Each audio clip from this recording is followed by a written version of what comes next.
Assalamu alaikum. Good evening, everyone. My name is Hayat Al-Awais. The Thaheen Club is welcoming you all on the third week webinar. First, we apologize for last week's infectious disease session, as we had the technical issues. The meeting will be rescheduled, and we will inform you once the date confirmed. For today, I introduced Dr. Hasan Batis Alnomani. He's a Pediatric Hematology Oncology Associate Consultant.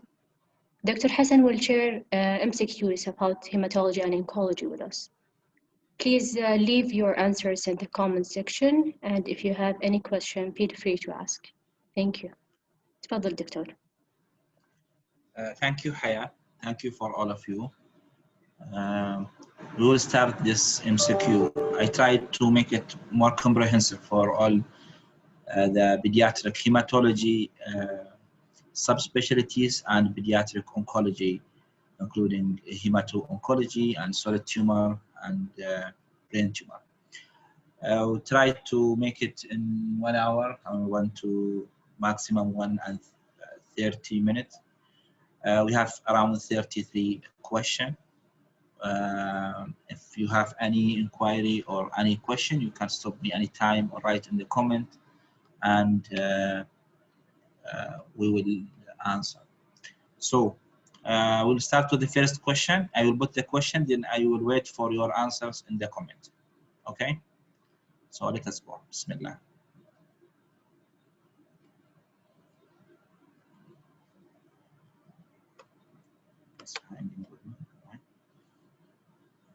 So this is the first question. Laboratory studies which are usually helpful in the investigation of a patient with hemolytic anemia include: 1, answer is true, renal function test, MCV and MCH, serum haptoglobin, immunoglobulin level, or bone marrow biopsy. If we have patient with hemolytic anemia, which of these lab will help us?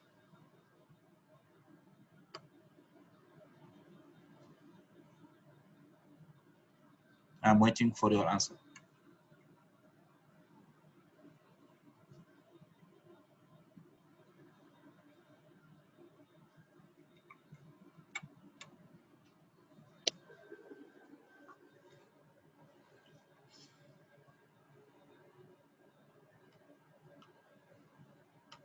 Yes, Ala.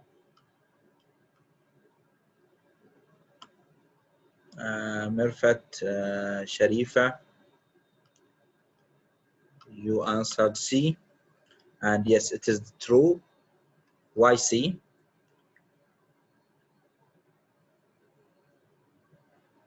It will show us. So if we order haptoglobin, it will show us what?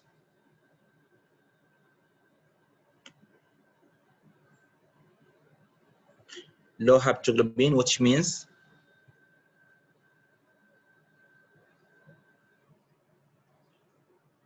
which means there is incidence of hemolysis. What other parameter that if we don't have haptoglobin, for example, in our center or in our hospital, what are other parameter we will order to make sure this type of anemia is hemolytic or non-hemolytic?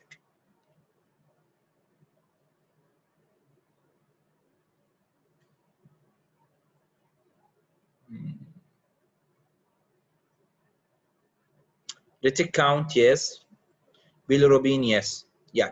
So we will have high indirect bilirubin and high reticulocyte count first, and then this is from the investigation. We may have from the examination splenomegaly if it is extravascular hemolysis, and then if we want to differentiate is it immune hemolytic or non-immune hemolytic, we would do the Combs test, direct Combs test.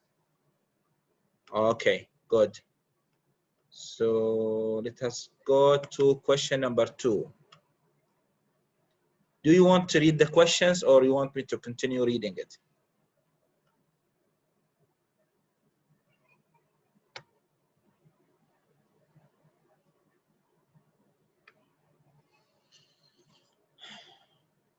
Factors indicating good prognosis in acute lymphoblastic leukemia. This is one of the most favorable questions for examiners. You will see questions like this in exam for sure. R1, R2, R3, or 4 in promotion, or in the part 1 or part 2 of board exam. You will have a question about factors or prognostic factors of acute lymphoblastic leukemia. You know why? Because acute lymphoblastic leukemia is the most common cancer in pediatric. So what is the favorable prognosis, good prognosis here? Is it WBC of 50,000, age of 1 year, age of 10 year or more, Philadelphia positive allele, or severe anemia?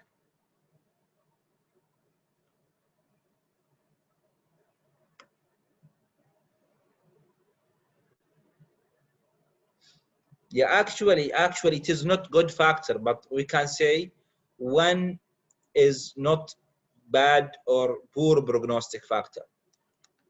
Presence of one is not a poor prognostic factor. These all are poor prognostic factors. They mentioned the WBC more than 50,000, age less than 1 or more than 10. This is two of the you should know. Philadelphia positive, you should know that it is poor prognostic factor, and you should know that it's most commonly associated with what? Philadelphia chromosome is most commonly associated with which type of leukemia? Yalla, we'll make it, yes, CML. Yes. Why? How we can remember it? What's the key? From Philadelphia chromosome, Philadelphia chromosome, it is C chromosome, so CML. Just try to connect it together. So you should know this one also. A lot of other chromosomal aberration, or you may not able, or they may not ask you in the residence, they may ask the fellows in pediatric hematology oncology about it. But one of maybe still factors you have to know that hyperdiploid is a good prognostic factor, while hypodiploid is a poor prognostic factor. What we mean by hyperdiploid, you know that we have 46 chromosomes. So chromosomes more than 46 is hyperdiploid. They have number for it or index more than 1.16 as ratio of chromosomes. But you remember that hyperdiploid, more chromosomes is good prognosis. For example, if we have trisomy 21, trisomy 4, trisomy 11, it is for the prognosis it is good, but for the chemotherapy it is more sensitive for chemo, so we are decreasing the chemo. This from the poor and good prognostic factors.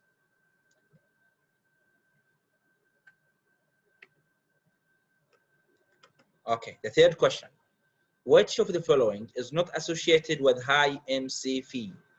MCV is mean carboxyl volume. As you know, that means high MCV macrocytosis, or low MCV microcytosis. So which of the following is not associated with high MCV?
So for this question, we have different answers, which is, I suspect to have that. It's because it's not a straightforward question.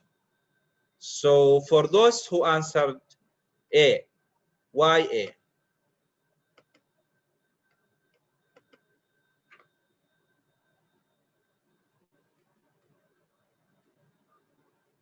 Yeah. Why A? Copper deficiency. Yeah, I mean, I want you to put a comment that your answer, you think your answer is true answer. For those who answer B, and for those who answer E. So it is either A, B, or E. C and D you excluded. And I want to know why.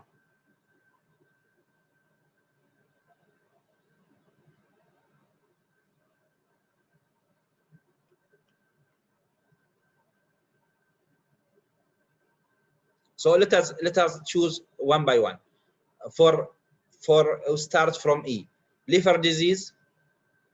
Do liver diseases have high MCV or normal MCV? If we count liver disease as chronic disease, they will have mostly normocytic anemia. But most of liver disease, especially in adult with alcoholic liver disease, they will have high MCV, macrocytic anemia. If we go to D, neonates usually have normal high MCV. So if you found a neonate with 90 or 100 MCV, this is normal. So this is not macrocytic for the neonate. Hypothyroidism, all of you said it is acceptable to have high MCV. Reticulocytosis, why will have high MCV? Do you know? Anyone can put a comment for this one? Why reticulocytosis will have high MCV?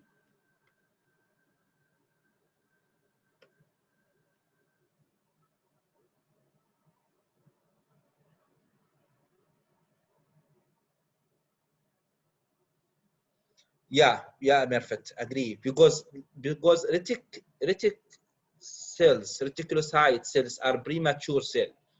That's why premature cell, large number. So if you have in any patient, if you have patient CBC, his hemoglobin is low, anemic, and you found high retic count, at this point you should not go and say this is high MCV. If high MCV, this is acceptable because of high reticulocyte count. So as they said that if you have high retic count, you should not go and you should not look for MCV. If you have high retic count, you are not allowed to look for MCV because you may have high MCV as a response to retic count, which is high retic count, because the machine is taking any cell, non-nucleated cell, like reticle cell, as RBC, so it will be high MCV. So for E, liver disease, most of liver disease they will have high MCV, and some of liver disease they will have normocytic as a part of chronic disease. But here copper disease is one of the non-causes of microcytic anemia. Copper disease, some of them they will come with sideroblastic anemia, so they will have microcytic anemia actually. What are the other causes of microcytic anemia? As you know, microcytic anemia. This one you should know, the causes of microcytic anemia.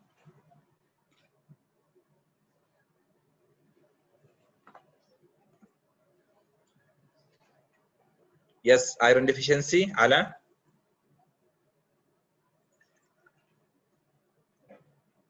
And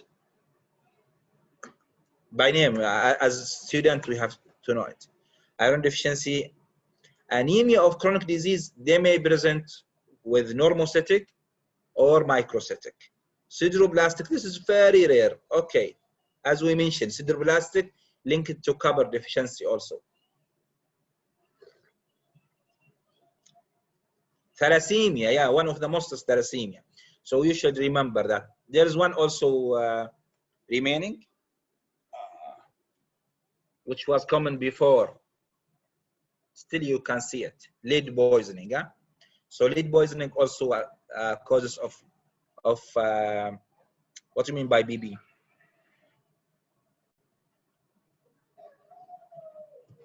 Merfet, what do you mean by BB?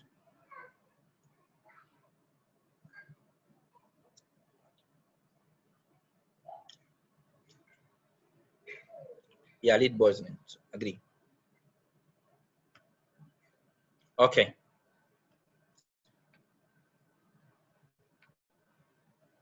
So let us go to the second question. The next question.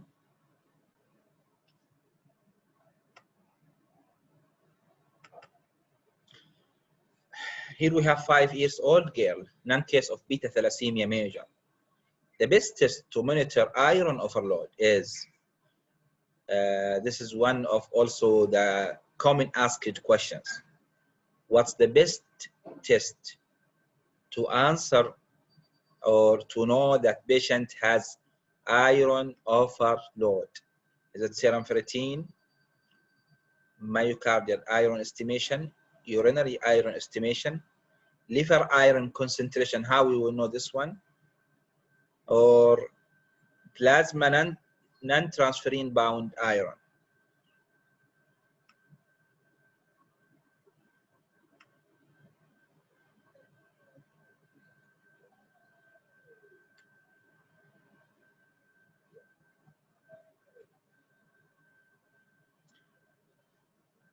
Yeah, if I told you that liver iron concentration by biopsy, liver iron concentration by MRI, what you will choose?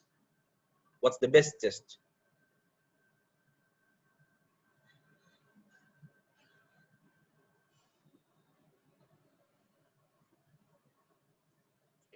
What's the gold standard test?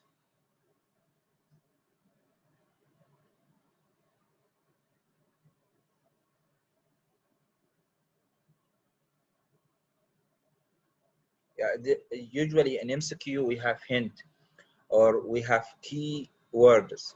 If they said what's the gold standard test, mostly they mean biopsy.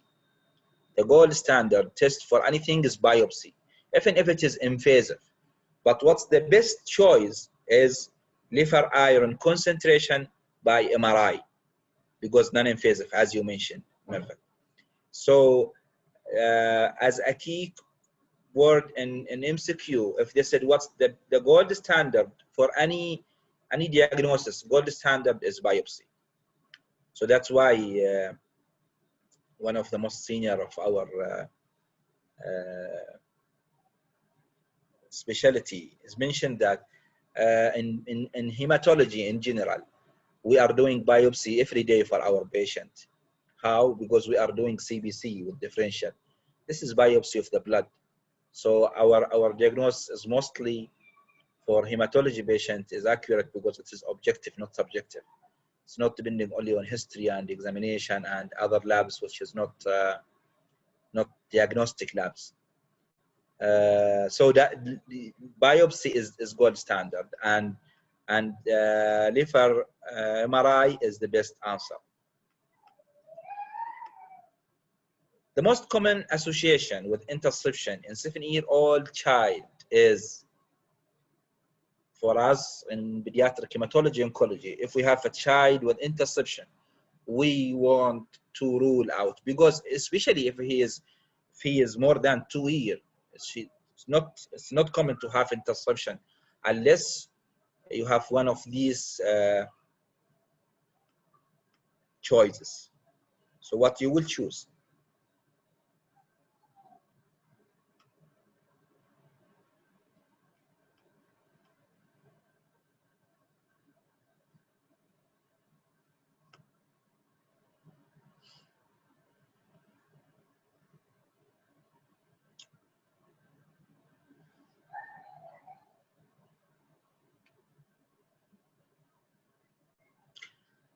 A. So any more ideas? Yeah, Sarah also A. Actually, Burkitt lymphoma, non-Hodgkin lymphoma. So D is the best answer. Is most times, and especially the abdominal Burkitt, is associated with interception.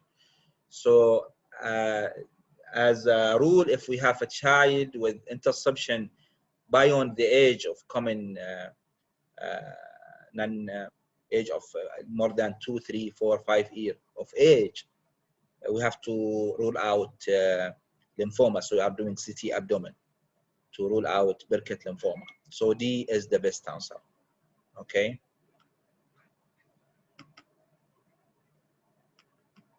So this is a long story. A 4-year-old boy was seen in an ENT clinic for recurrent tonsillitis and a possible tonsillectomy. They decide for tonsillectomy. You were consulted for a coagulation profile which was normal except for high or prolonged BTT. The history and physical examination were negative for bleeding disorder in this child himself and his family. With regard to this case, choose the right statement. So do nothing, ask for mixing study, investigate the patient for possible mild hemophilia, test his blood for von Willebrand variant, advise not to take aspirin. What's your answer? Actually, this is very common clinical situation. Each month, at least monthly, we have a consultation or postpone of elective surgery for a patient because his BTT is high. And then they will transfer to hematology clinic to ask if there's any bleeding disorder. So your answer is A, D, A, B. Is it true?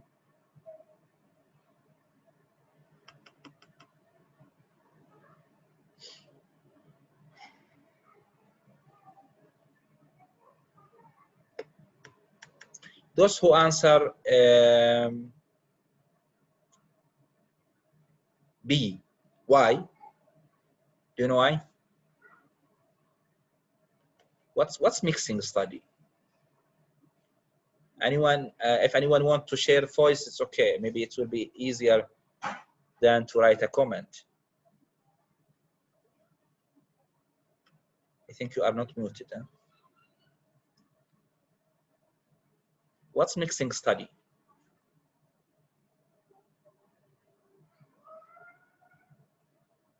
Why inhibitors? This patient, because as we know before that if there's inhibitors, this maybe means rheumatological disease or antiphospholipid syndrome in adult. So why do we have inhibitors? I agree with you, Merfet. Yes, but what's mixing study? How mixing study will show if there is no inhibitors?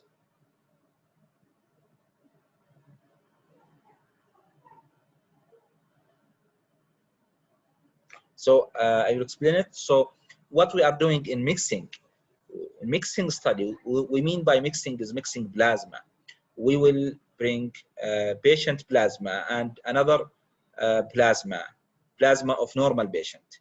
So what's in the plasma? We have the coagulation factors, all the coagulation factors in the plasma. So we will bring a plasma of control, normal patient, and we will mix with the patient plasma. If BTT became normal, it was prolonged, then became normal.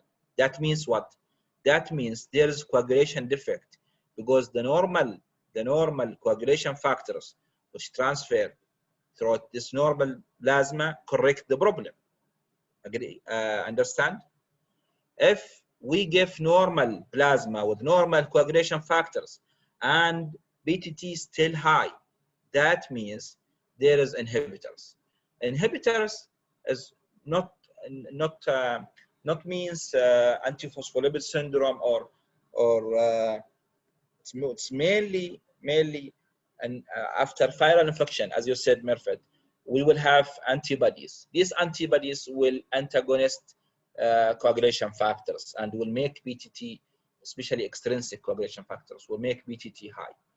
That's why now we have guidelines from many centers saying that if you have patient with high BTT, or you are, there's no need to do actually coagulation for elective surgery if you ask good history and you did good examination for the patient, because all or most of the bleeding disorder like hemophilia, Glanzmann, they will have family history of hemophilia, they will have family history of Glanzmann, they will have family history of von Willebrand, they will have it is inherited familial.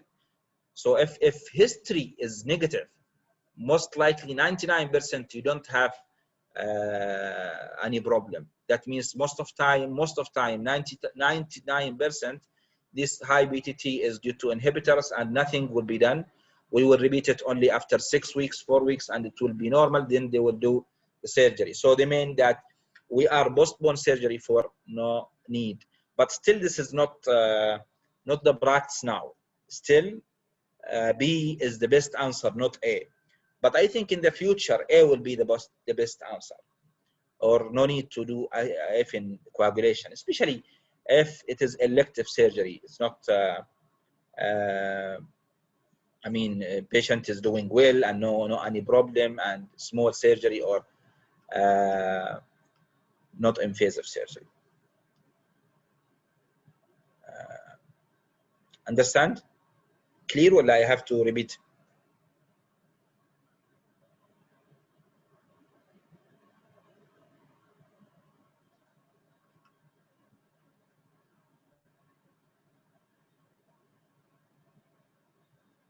Is there any risk of bleeding? No. With inhibitors, there is no risk of bleeding, even if you did the surgery. But if you have high BTT, usually, if you do mixing and confirm it, no, there is no risk of bleeding. But if sometimes we are even not doing mixing, we are repeating the coagulation after 6 weeks, and it will be normal. Then we will refer back to the surgeon. Clear?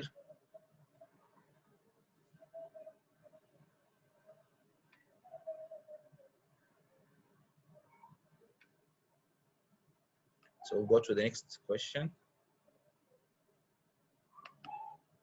Okay. A previously healthy 8-year-old girl presented with low-grade fever for 3 weeks. She looked pale with scattered petechiae. She did not look actually sick, and there were no dysmorphic features, lymphadenopathy, or abdominal organomegaly. The CBC showed hemoglobin of 6.5 and actually gram per deciliter. Huh? RBC is, when you will see 65, they are meaning gram per liter, 6.5 gram per deciliter. RBC is 2.1 million cubic millimeter. WBC 2,500. RBC indices were normal and platelet is 20,000. The differential diagnosis should include here means what's the best differential diagnosis, or what's the top differential diagnosis? Aplastic anemia, DIC, ITB, leukemia, or again a aplastic crisis, and at the end aplastic anemia. What's the best? What's the top differential diagnosis here?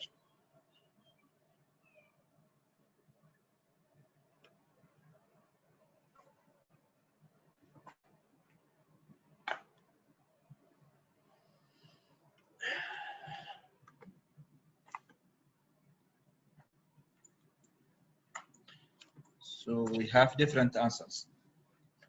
Actually, Merfet, Nergis, and Dr. I don't know what's this. MashaAllah, you are the most active people with me today. Ala also.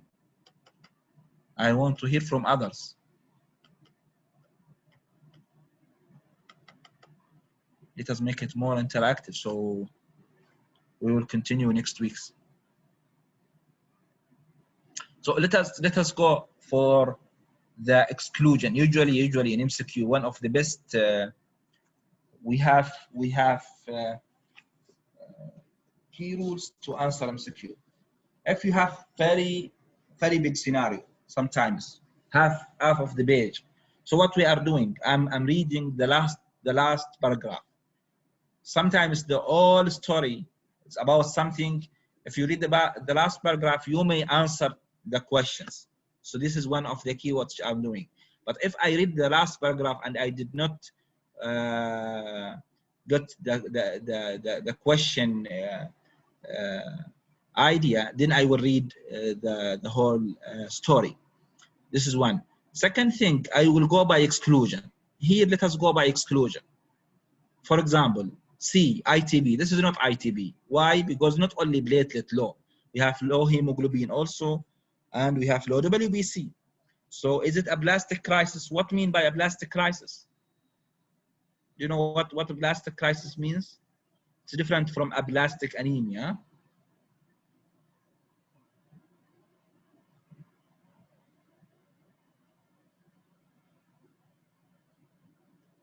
Yeah, blastic crisis, yeah, in all hemolytic anemia, yeah.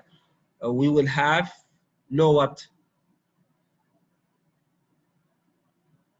We will have, all cell lines will be affected, or hemoglobin only? Yeah, hemoglobin and red. Yes, hemoglobin and red count will be affected in all hemolytic anemia, okay? You know why in hemolytic anemia only? And usually it is viral induced, and that virus is also MCQ question. The virus which is the most common cause of ablastic crisis and hemolytic disease. What's that virus? Yeah, paravirus B19. Yeah. So why this paravirus B19 will lead to hemolytic crisis or ablastic crisis only in hemolytic disease? It's not in normal people. Because as you know, the lifespan of RBC is in normal people is 120 days. Huh? But in those with hemolytic disease, they have more destruction. So if they have viral infection added to what they have also, they have before, so this will be also a big problem for them. They will have a blastic crisis. I mean, they have underlying disease of hemolytic disease affecting the production of or destruction of the RBC. So mostly they will have a blastic crisis if they have paravirus B19. So if we have paravirus B19 in immune compromised patient, they may have a blastic anemia, not a blastic crisis. A blastic anemia, that means affecting more than one cell line. They may affect also the WBC or the platelet. But in hemolytic disease, they will have only low, affecting only the RBC. They have only low hemoglobin. So here we exclude the ITB, we exclude DIC. Why? Because patient is not sick. And we exclude a blastic crisis. So still we have two main or differential diagnosis, either acute leukemia or a blastic anemia. So for those who choose a blastic acute leukemia, can they justify it? Why acute leukemia, not a blastic anemia?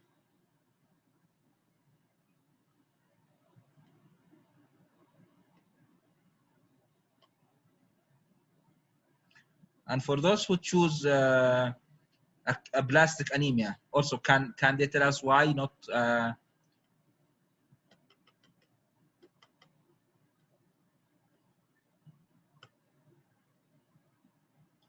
So there is fever. Okay, fever can come in any of these. Because of lymphocyte and no hepatosplenomegaly. Is there any other hint making D or E more correct. There's another hint here. Acute, yeah, either a leukemia or a blastic anemia, they can present in acute, can't be presented acute because patient had history of prolonged fever. Okay, 3 weeks history of fever. It can come in either leukemia or a blastic anemia because patient will have in both disease, they will have low WBC and they will have immunity will be affected and they will have prolonged fever in both diseases. But there is another hint here. Usually anaplastic anemia may not all lines at the same time, may or may not. But there is a hint here. They mentioned that RBC indices are normal. In aplastic anemia, this is bone marrow failure. They will have high MCV, macrocytic anemia. So RBC indices will not be normal. Is that clear? So the answer is acute leukemia. Yeah, answer is acute leukemia. Sometimes in acute leukemia, they may have no hepatosplenomegaly, they may have no lymphadenopathy, especially if you detect in the first weeks. They may have peripheral smear normal, especially if the technician did not get aware to some or small number of blasts. But if you do bone marrow, you will have full bone marrow of blast. So still you cannot exclude leukemia in such scenario of pancytopenia unless you did the bone marrow. Okay, clear? Clear, or you have any question?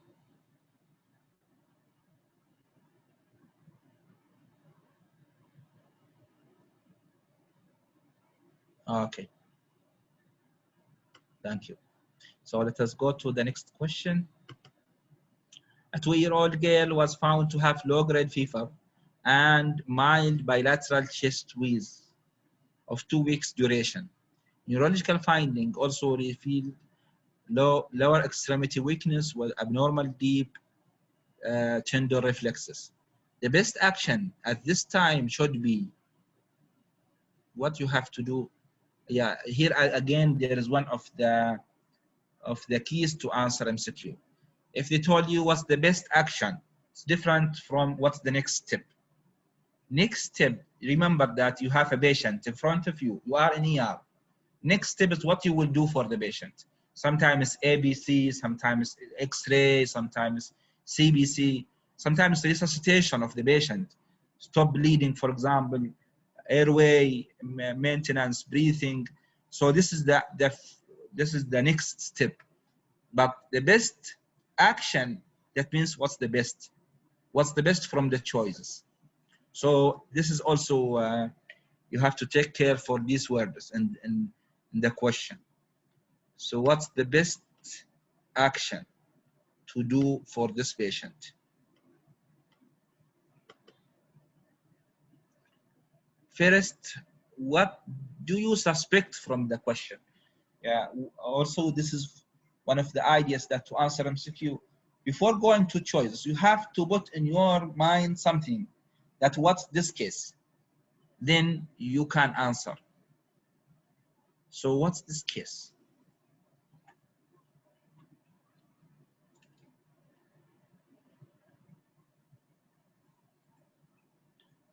This is low-grade fever, bilateral chest wheeze, and neurological finding now.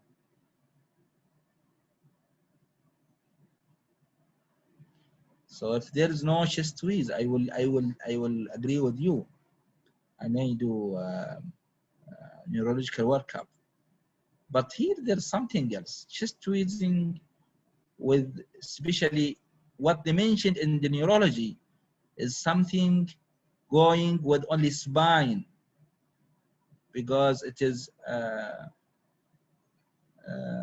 lower extremity weakness or neurological finding of weakness in the lower extremity. It is spine defect. It's not brain. And we are speaking now about hemato-oncology cases. So what condition in hemato-oncology may give us a lower extremity weakness and chest wheeze? I think it's more clear now.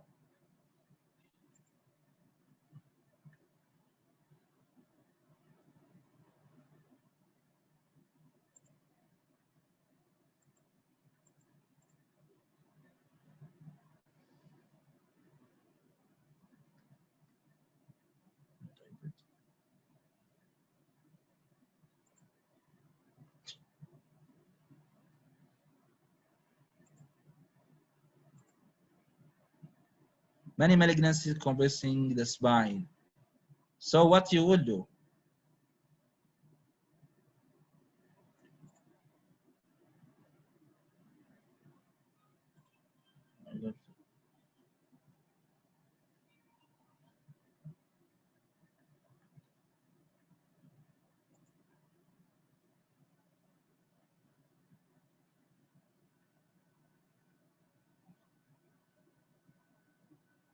If you suspect that there's a malignancy compressing the spine.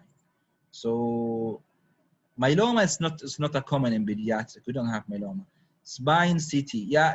It's mentioned here abdomen and chest CT. If you do abdomen and chest CT, they will comment about the spine. So why abdomen and chest CT? Because this is mostly or they will put first or top differential diagnosis is neuroblastoma.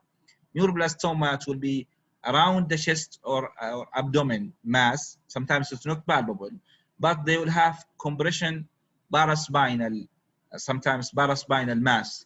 So the CT abdomen and chest will reveal this mass and will give you the diagnosis most of the times. Shall we start simple chest X-ray? Yeah, if they told you what's the next step, what you will do first, you will do X-ray first for sure.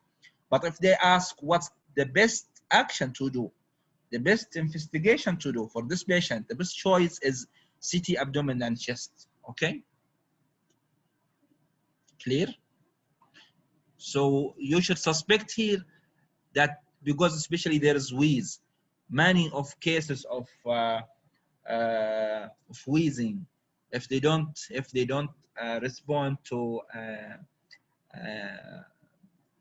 beta antagonist bronchodilator, actually before giving steroid, you should make sure that this is only asthma, because we saw many cases they put as hyperreactive airway disease or asthma, and they gave steroid, and steroids sometimes may suppress or may hide the malignancy, because in most of malignancies, one of the protocol is steroid, especially prednisolone.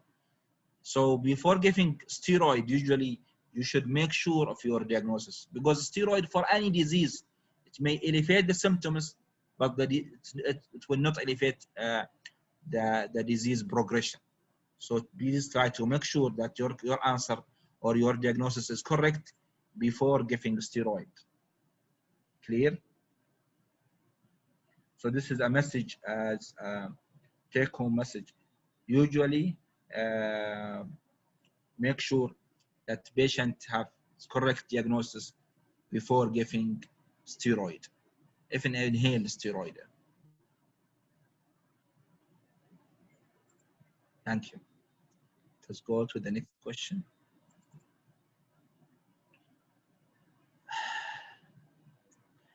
You evaluate this hemoglobin electrophoresis for a 7-year-old boy.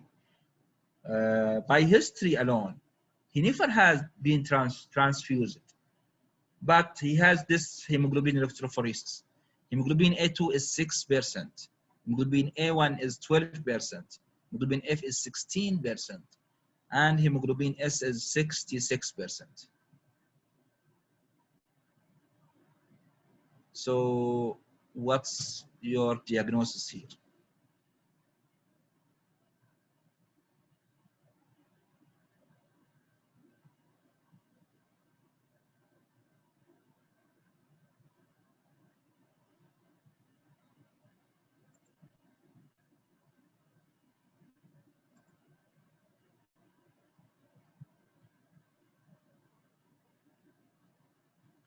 A is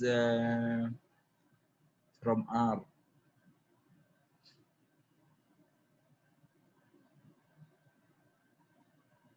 Try to put your name to make sure that you are colleagues with them. So A, B. Yeah, now let us say something about hemoglobin electrophoresis. And you know that normal hemoglobin electrophoresis, that you have normal hemoglobin A, and more than 90 of hemoglobin A. You can have hemoglobin F. Some people, they have persistent hemoglobin F of 2%, 3%, and some people they will have hemoglobin A2 يعني ما 1 to 3.5. But if you have hemoglobin S more than 50, this is sickle. This is sickle cell disease. Then you will look for hemoglobin A2. If hemoglobin A2 is elevated, that means more than 3.5. So this is beta. So sickle beta thal. Yeah, sickle beta thal. But beta plus. What's the difference from beta 0? Beta 0, they will have high hemoglobin F. They will have no hemoglobin A at all. This patient has hemoglobin A. So beta 0, that means there's no production of beta at all. But beta plus. So this is sickle beta plus disease. Okay. What about alpha? Alpha, usually hemoglobin A2 will be low. Hemoglobin A2 will be low. Try to understand it as you should know the basic of the. If you have, for example, hemoglobin A is alpha beta, okay? Hemoglobin A is alpha beta. So if we have beta thalassemia disease, that means beta is affected. Alpha will be there. Alpha, from the name, take it from the name. Alpha is friendly, so it will join other chains. There's no beta. It will join gamma. It will form hemoglobin F. That's why hemoglobin F will be high in beta thalassemia. And also it will join delta. It will form high A2. The A2 will be around 3, 4, 5, 6. It's not more than 10, because delta is only a few amount. It's not like gamma. So we will have high hemoglobin F and A2 more than 3.5. This is beta thalassemia defect. Okay? In the opposite side, if you have alpha thalassemia defect, you will have defect in the alpha. Beta is normal, but beta is not joining any other chain. We can say beta is socialist or antisocial. It's not friendly like alpha. So beta will not join at all. It will form like what we will see in alpha thalassemia, which is hemoglobin H disease. It will form chain itself. It will make like dots. This is alpha beta chain in the RBC. You will find it in the peripheral smear as hemoglobin H disease. But hemoglobin A2 will not be high. Hemoglobin F will not be high. So that's why alpha thalassemia, it will not be shown, it will not be diagnosed by HP electrophoresis. Alpha thalassemia is not diagnosed by hemoglobin electrophoresis. You should do only gene study, alpha gene globulin study to diagnose alpha thalassemia. If you have alpha minor, sometimes, most of the times, it will be mismatched as iron deficiency anemia. Alpha minor, beta minor, it will looks like iron deficiency anemia, but you will give iron, they will not respond to iron. You should think of alpha or beta thalassemia minor. But major alpha or major beta, they will have splenomegaly, and you will know that this patient is, they will need transfusion. So you will know that this patient is major beta or alpha. So can repeat beta 0 and beta, yeah. Beta 0, that means from the 0, no beta chains at all. You don't have any beta chains. So we will not have hemoglobin A, because hemoglobin A is alpha and beta. Beta plus, there is hemoglobin, there is beta chains, but very few amount. There's decrease in production of beta chains, but there is beta chains.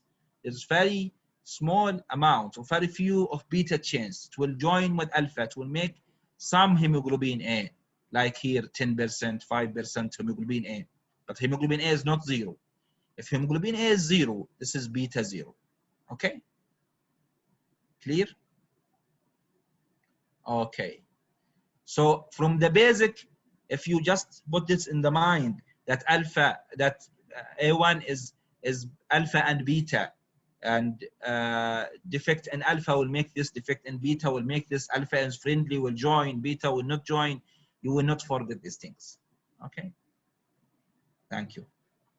So let us go for the next question. I think we are late. The most common, what I did.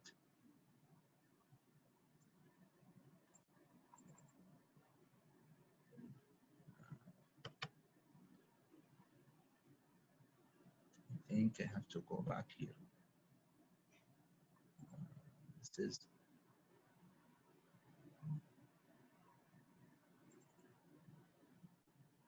yeah. So the most common blood count abnormality in newly diagnosed acute lymphoblastic leukemia. I will not take time for the coming questions because we are already 10 now, 10 p.m.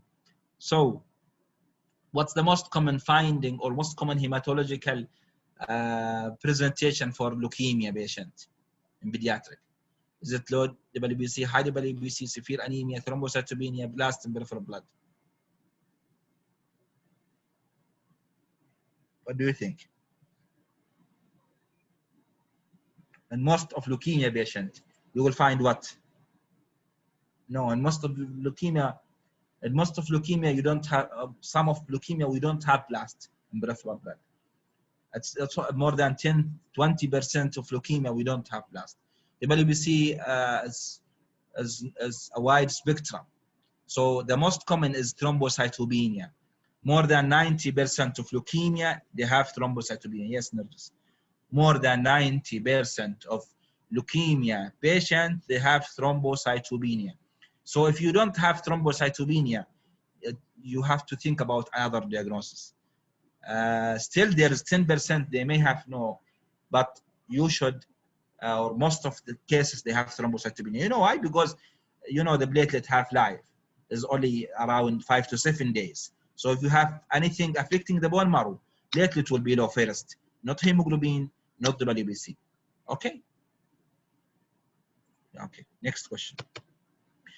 Mucous membrane bleeding is predominantly seen in factor 13, hemophilia B, lupus, anticoagulant, factor 12, Glanzmann. So mucous membrane bleeding. Even those from dentists now with us, this is a good question. If you have mucous membrane or oral bleeding, you should think of what? Which one of these is yeah, Glanzmann, yeah. Because any platelet disorder, either ITB or Glanzmann or Bernard-Soller, either function platelet disorder or count or platelet disorder, decrease in the counts, number of platelet or function, you will have defect in the platelet. So you will have petechiae and you will have mucous membrane bleeding. Okay, clear. A 7-year-old boy here with a history of frequent epistaxis and recurrent infection is found to have quantitative decrease in erythrocyte, leukocyte, platelet.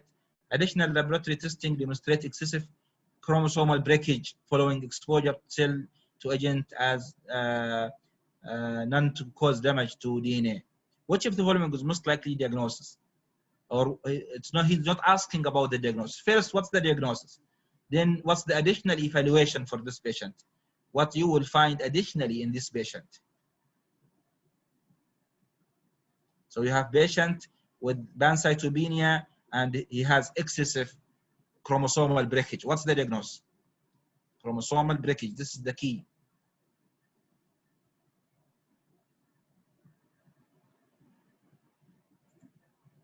Yeah, Fanconi, okay, good. Good, Fanconi, Mervet and Sharifa. So what you will have? E, hyper extensible joint. You know Fanconi, but they don't have hyperextensible joint. This is not in Fanconi. Yeah, D, yeah, cutaneous hyperpigmentation, yeah. In Fanconi, they have like cafe-olate spots or hyperpigmentation, yeah, true. Good. So next question. During physical examination of 15-month-old boy is found to have firm nodular flank mass. Finding during subsequent evaluation include evaluated level of HMV acid and HMV hemophenolic acid and urine and abdominal mass associated with calcification. So this is clear. Which of the following describe cutaneous lesions that are sometimes associated with these clinical, laboratory, and radiological finding? So we have flank mass and high hemophenolic acid in the urine and calcification in the abdominal city. What's the diagnosis now? We have one diagnosis.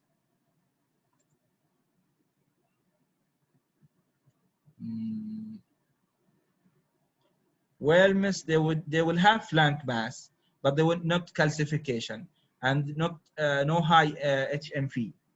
Yeah, no neuro. Yeah, neuroblastoma. Yeah, Fatima, neuro.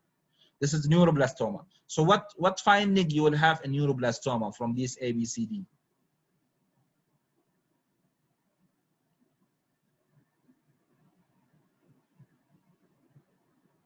Neuro from the name, you have something as you have another neuro finding. You know what's the name of the neuro finding? And you have also skin manifestation. Sometimes you have ecchymosis around the eye. It's called raccoon eye.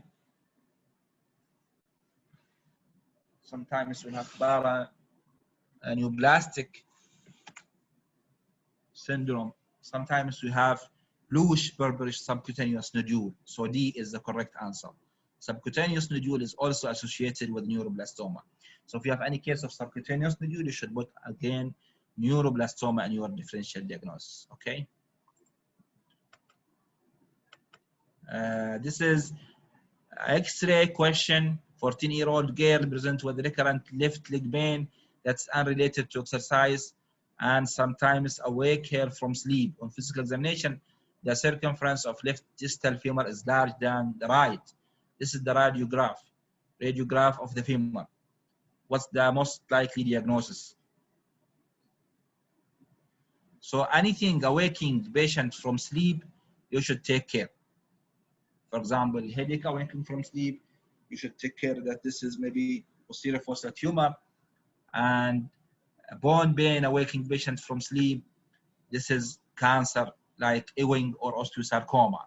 Yeah, here is osteosarcoma. Actually, in osteosarcoma, it's more of sunburst, which is also coming in some MCQs, sunburst view. You see like, there is lytic lesion also, like this one is lytic lesion. And Ewing, it's only lytic lesion or onion like they will put for you an MCQ. So sunburst is for osteosarcoma. Onion skin is for Ewing sarcoma. Okay. This is a long scenario. 12-year-old boy present with 3 weeks history of increased severe pain in the left medial and lateral thigh, which is interfering with sleep and daily activity. He reports a little symptomatic relief with paracetamol, and he is described by his parents as usual very active, successful in sport. There's no history of non-trauma prior to the onset of the pain. In physical examination, he walked with an obvious limp, palpitation of the left thigh as long as femur at rest, and during range of motion test does not appear to relieve the intensity of the pain. A plain radiograph reveals 0.9 centimeter long oval metaphyseal lucent surrounding by sclerotic bone in the proximal femur. So this is pathognomic or explaining only one diagnosis. I need the diagnosis and the treatment.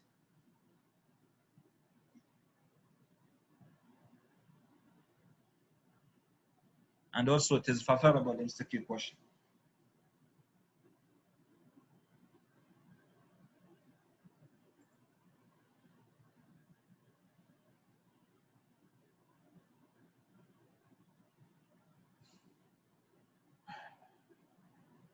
What's the diagnosis?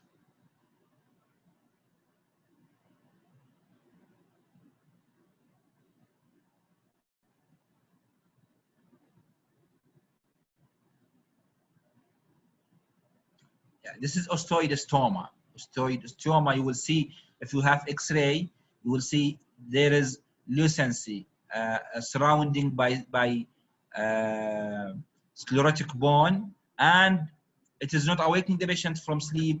It is patient will mention that he's very active and he has successful sport. There is no history of previous problem. He have only limp, and they are by this hint they are guiding you award osteoidostoma, and the treatment is painkiller only, non-steroid anti-inflammatory medication. Clear? You will have it in one exam. This question is coming. It's a common question. Yeah, benign lesion. Yeah. No need for chemotherapy. Sometimes if not relieving with an non-steroid analgesia, they may do surgery, but it is no need for chemo. A 4-year-old girl, history of horseshoe kidney, is noted to have prominent hyperpigmentation of the trunk, neck, and intertriginous area associated with several cafe-olate spots, both anterior and posterior trunk. Her weight is 20%. Height as well below 3 percentile. Which of the following suggests that the patient has Fanconi anemia? What more finding of Fanconi anemia here? They mentioned for you Fanconi anemia. They mentioned in the question that horseshoe kidney, cafe-olate spot, decreasal weight, decreasal height. So what other criteria to say this is Fanconi?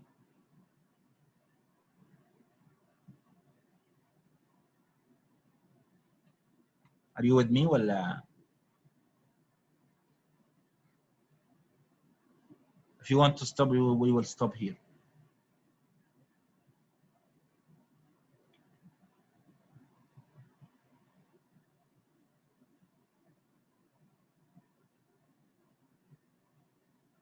Yes, true, Fatima, true. Yeah, hypocellular bone marrow with fatty infiltration. Do you want to stop here or to continue? I think we have. I feel that you are sleepy.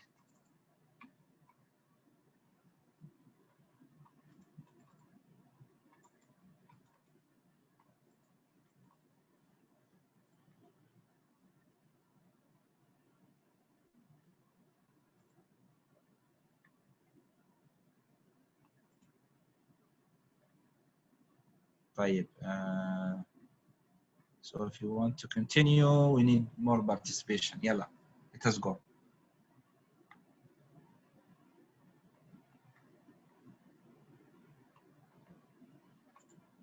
Yeah. This is the next question. Which of the following associated with COMS positive neonatal jaundice? Yalla. COMS positive neonatal jaundice.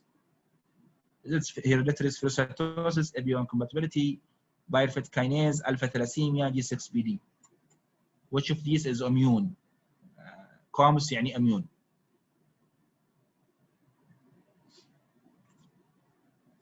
Good. Yes, good. Bioincompatibility. Excellent, thank you. Next question. 5-year-old girl presents with easy bruising, fatigue, and frequent respiratory illness over the last 6 months. She had an atresia, anal atresia, repaired shortly after birth. At 1 year of age, she had right thumb surgical fashioned by transplanting her second toe. On physical examination, she is small, has microcephaly, and has several large caveolate spots or macules. A complete blood count demonstrates pancytopenia. Which of the following is most likely etiology of this child pancytopenia?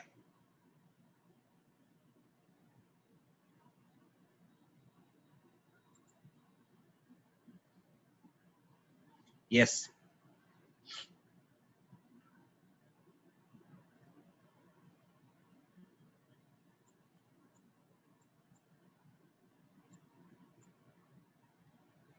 Agree with you. They may want to guide you to another diagnosis, for example, factorial, but it is not, because there's pancytopenia. Okay. Because in factorial also we have analatrasia, we have other abnormal, but abnormal thumb and pancytopenia, and this is Fanconi. Why not TAR? TAR they will have only thrombocytopenia absent radius. Radius will be absent only, okay, but they will not have, less likely to have any other problem. They will not have caveolate, they will not have microcephaly, they will not have growth failure, they are not small, height is okay. Okay, so TAR they will give you only thrombocytopenia and absent radius. 11-year-old boy with history of sickle cell anemia present with to emergency department with a complaint of chest pain, fever, cough, chest radiograph reveal, new right middle lobe infiltration. I will not continue. I will not complete this scenario. So the diagnosis is what? What's the diagnosis? One of the serious acute chest syndrome. Good, excellent. So this is acute chest syndrome. So this is, we should know how to treat acute chest syndrome: hydration, oxygenation, and if patient is non-case of hyperactive disease or asthma, we should give bronchodilator and either simple blood transfusion or exchange transfusion, and ICU admission, always ICU admission. New infiltration is acute chest syndrome. The question here is not asking about this. It's actually asking about another thing. What's correct about this condition? So what's your best answer here? Empiric antibiotic necessary. Treatment with furosemide will promote resolution of hypoxia. Symptomatic improvement typically requires exchange. One of the potential causes is fat embolism from bone marrow. It is an uncommon cause of death. This is by exclusion wrong. It is common cause of death in sickle cell disease. Actually, it was one of the most common cause of death after sepsis. Yeah, they need the correct, not the incorrect. Huh? It is uncommon cause. No, it is common cause. One only correct. So make sure they need the correct. Yeah, this is also we have to take care of the last sentence. They are looking for what? False or true. CD, symptomatic improvement typically require exchange. Actually, sometimes no need for exchange. Typically, that means most of times. So D is the correct answer here. Yeah, one of the potential causes is fat emboli. Fat emboli may cause acute chest syndrome. Okay. I think we go on. Yalla, let us go to this is question. A 2-year-old boy, a sickle cell present with to the Will Child Clinic, and then he was hospitalized twice to rule out sepsis with fever. Review the immunization record, indicate that he has received all appropriate vaccination, including Hib vaccine and BCV13. Which of the following represent the most appropriate recommendation in regard to the need of administration of additional vaccine? You know, sickle patient, we have to give additional vaccines. So what vaccine here is mandatory now? He is 2 years of age now.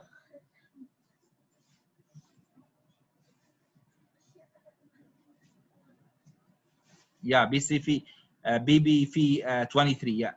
Why 23? Because he is now 2 years of age. Before 2 years of age, they will not respond to 23 because it is not what we said conjugate. Conjugate need liver, and unconjugate need liver to be more functioning, which is only after 2 years of age. So after 2 years, we are giving 23 variants. This will cover 23 types of pneumococcal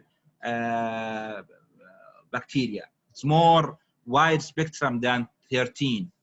Before we have only 7. Now we have 13 and 23. So after at 2 years of age, we are giving sickle patient BBV 23 vaccine.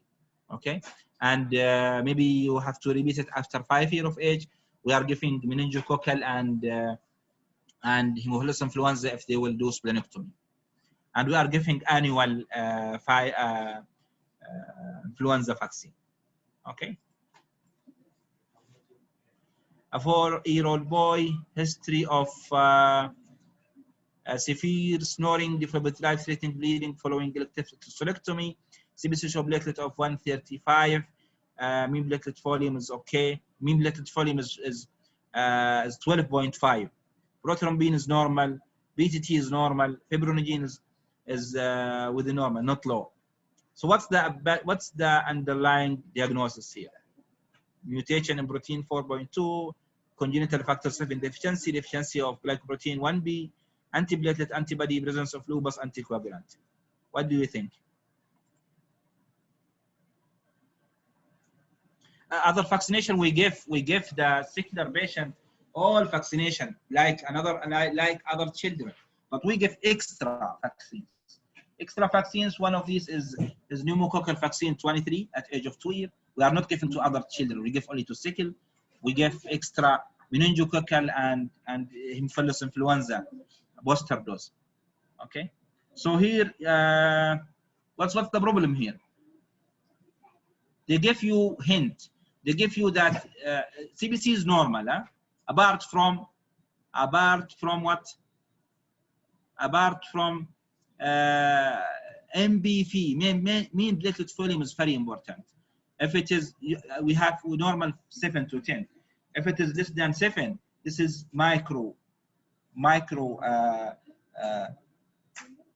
thrombosis. I mean,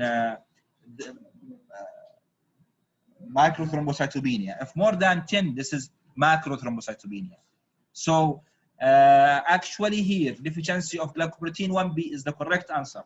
This is Bernard-Soller. Why? Because he have bleeding despite Bernard-Soller, not Glanzmann, because Glanzmann is 2b, 2. Take it from the name, Glanzmann, 2n. Glanzmann have 2n in the word Glanzmann. So it is 2b. But Bernard-Soller is 1b. Bernard-Soller is 1b only, okay? So why Bernard-Soller? Because platelet size is high. It is 12.5, more than 10, okay? And they have bleeding despite normal coagulation, despite normal platelet. That means there is another causes. Either platelet dysfunction, which is Bernard-Soller, one of them.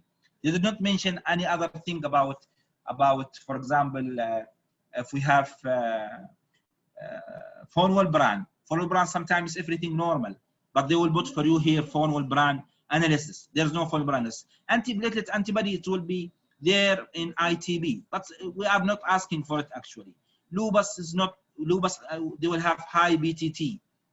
Factor 7, they will have high BT. Mutation 4.2, this is in spherocytosis. So this is Bernard-Soller syndrome, and it is glycoprotein, deficiency of glycoprotein 1b. A 7-year-old boy with history of frequent epistaxis and recurrent infection is found to have a quantitative decrease in erythrocyte, leukocyte, and platelet, pancytopenia. Additional laboratory testing demonstrates excessive chromosomal breakage following exposure to large agent. So this is another, I mean, it is a repeated question. We answered it before. A 4-year-old boy expressed concern that both she and her son, preschool teacher, have frequent notes that they have air, dirt, and paper, eating dirt and papers. past history is unremarkable. I think it's clear. Yes, this is iron deficiency. This is Bika. Good. This is 8-year-old girl noted to have pillar and nail bed, palpebral conjunctiva and scattered areas of hypopigmentation during physical examination. Prenatal laboratory results are shown below. Which of the following is most likely to occur during additional evaluation of this patient? I think we have many questions about it. I don't want you to forget this condition again.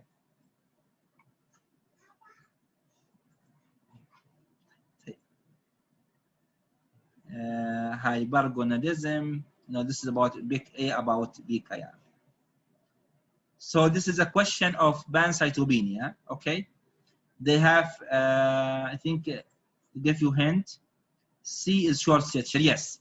So this is Fanconi again. Short stature, small eyes. Don't forget Fanconi. Short stature, small eyes. This is Fanconi anemia. What would have with pancytopenia, with thumb problem and horseshoe kidney and coffee olet spot. This is a 6-year-old female present with history of intermittent abdominal pain. On physical examination, slight pallor is noted in her sclera and mild ecteric, that means mild jaundice. Her spleen is readily palpable and enlarged. Complete blood count reveal presence of anemia with brisk reticulocytosis. The mean corpuscular volume hemoglobin is markedly increased. The peripheral blood smear is shown below. What's the diagnosis now in this peripheral smear? But then they asked it about that diagnosis. Is it an acquired disorder of big A gene, or an abnormality of structural protein and chirine and spectrine, or delayed mutation of erythrocyte due to impaired DNA synthesis, point mutation of 6 codon of beta globulin? There's one answer. B. Yes. So this is spherocytosis. Huh? You will see that it is spherocyte. I mean, like ball-like, circular. It's not like the normal RBC structure. This is one. This is one. This is reticulocyte. So big A. This is you know where they will not ask you about it, but this is one of the causes of hemoglobinuria, nocturnal hemoglobinuria. This is chirine and spectrine will come in spherocytosis. Delayed mutation of erythrocyte due to DNA impairment. You have DNA impairment problem like in bone marrow failure.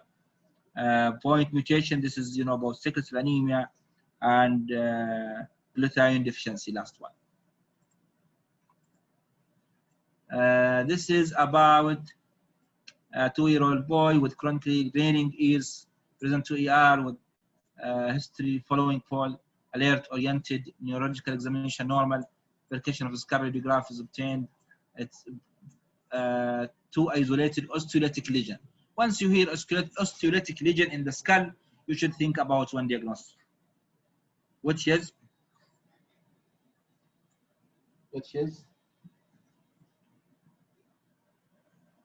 osteolytic lesion in the skull.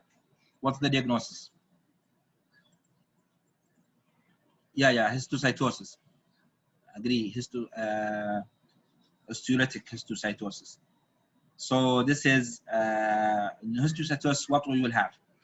We will have hypercalcemia, increased serum creatinine kinase, positive anti-RO. This is on lupus, decreased urine osmolarity, thrombocytosis.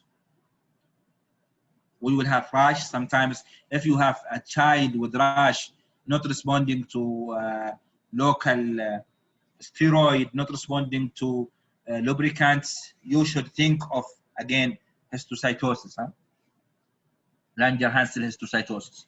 So the answer is decreased urine osmolarity. True. D. Decreased urine osmolarity. Hypercalcemia, it comes on most of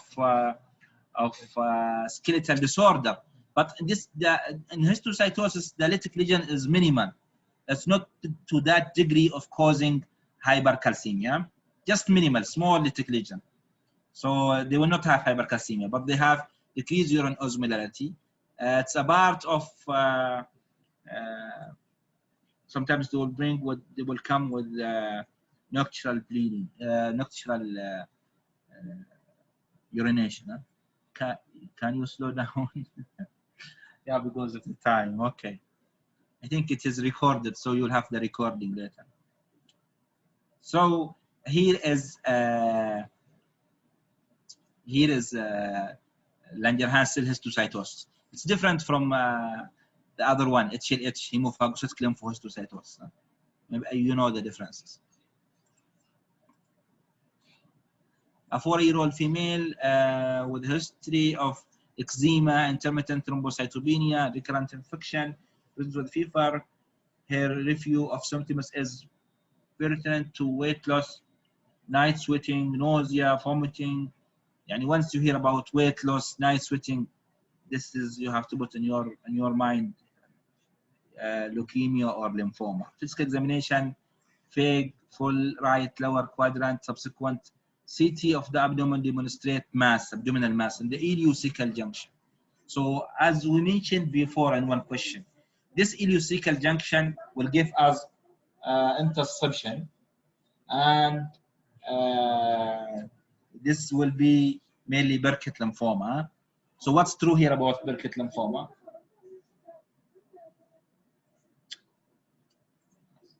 What's true about Burkitt lymphoma here?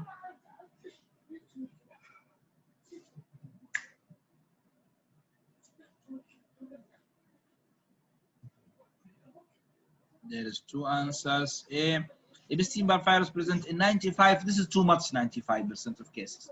Yeah, it presented in Burkitt and presented in Hodgkin FN, but 95 is too much. Maybe 70, 80, and there is endemic area and non-endemic area.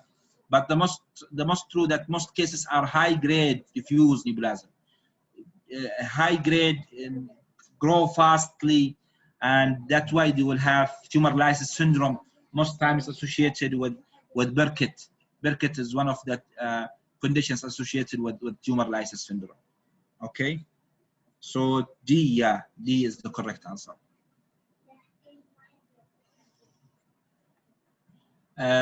Which of the following tumor is most closely associated with neurofibromatosis 2? NF2. What tumor is most associated with what? This is MCQ question. I mean, this is exam question. D. What's it? Merfat D, B. Yeah, B is true here. Huh? If it is NF2, this is acoustic neuroma. If it is NF1, optic glioma. Okay, so you have to differentiate between these two. Yeah, NF1, optic glioma. NF2, acoustic neuroma. Okay, so if you have any patient with acoustic neuroma, you have to check the patient for NF2. If you have patient with optic glioma, again you have to ask in the history in the examination for NF1. Okay, clear? This is a 12-year-old boy with shortness of breath and chest X-ray obtained. Which of the following best describe the base symptoms? Yeah, you see, this is mandatory for all of us. You should know it. If you have a chest X-ray with swelling mediastinal mass, you should not ignore it. This patient actually take care. You should, if it is possible, admit in ICU, because you don't know, they may deteriorate respiratory. So maybe it will be difficult to intubate even. But in ICU, make sure. We're here asking about B symptoms. Huh? So B symptoms is what? If you ask you what's the best answer for B symptoms here? Yes, D, Merfit. Yeah, weight loss more than 10%, night sweat and fever. Okay, this is B symptoms. This is the last question maybe. So a 3-year-old boy present with history of 2 days of fever, upper respiratory tract congestion. He was adopted 6 months ago from Saharan Africa, and mother concerned because recently discovered he has eating bent, and again Bika here. So the question is, which of the following is possible cause of this finding? What you will see, what you are seeing in this peripheral blood smear? What's this one? You see? This one also. What's this? And link it to he is eating bent. This is the classic question before. Yeah, this is lead poisoning. Yeah, lead poisoning. Agree. And sometimes they will give you X-ray. You will see the lead line. You should see. You should, if it's not here, but look at it in Google now. Google it. Lead line and X-ray of lead poisoning. Yeah? It's a slide question also. Okay. So thank you very much. I think we finished today from the hemato-oncology questions. I try to make it comprehensive. I try my best. Actually, again, we suspect that today will be ID, but Dr. Saeed still has problem with his computer, so inshallah, it will be postponed later. We will put on here on chat, Haya may put the link for the Twitter of our club. Actually, it is a health education club. You may, all of us, help us in this voluntary health education of people, our community, everywhere. Anyone can work with us from anywhere. And we will put the link. The recording will be there in the Twitter, and also we'll put on YouTube of Thaheen Club. Thaheen يعني alert. And if you have any question, you may ask us later. We will put for you also the schedule for the next weeks there on Thaheen, inshallah. We schedule all the systems, inshallah. GI will be next week, then others will be on schedule. Thank you very much. Thank you for your attendance, and inshallah, we will hope that it will be always better and better. And those who are not able to attend, they will find the recording there. Thank you, and see you. Thank you, Doctor, for this informative session, and thank you all for your attendance. The video record will be uploaded in YouTube. Follow the Thaheen Club on Twitter for more information. Have a good night, all. Bye. Thank you, Hayat. Thank you. Bye.